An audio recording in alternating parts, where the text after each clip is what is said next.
Hi guys! Magandang umaga po sa inyo. Isang magpagpalang umaga sa ating lahat.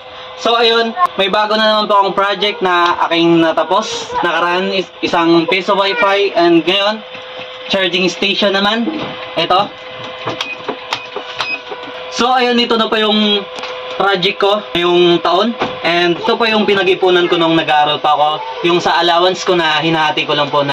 Yun, nagtatabi po ako ng onte. Hanggang sa last allowance po namin, ayun, may malaki-laki po akong natira. Dahil nagtipid po talaga ako para makagawa ko ulit ng isa pang project. Itong ano na to, charging station. And ayun, try po natin. Kung gagana, 5 pesos. Siguro hindi siya pwede sa 10. Pero sa piso, hindi talaga pwede. 5 lang. Kasi nakalagay dito 5 lang. Ito, nakalagay dito, hindi ko pa kasi na-adjust. 4 minutes and 55. Oh, yun, di ba? Goods. So, ayun.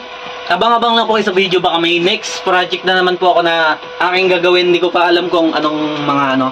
Search muna ako sa mga ano, kung anong mga patok ko yun sa mga tao. Ayan. Thank you so much.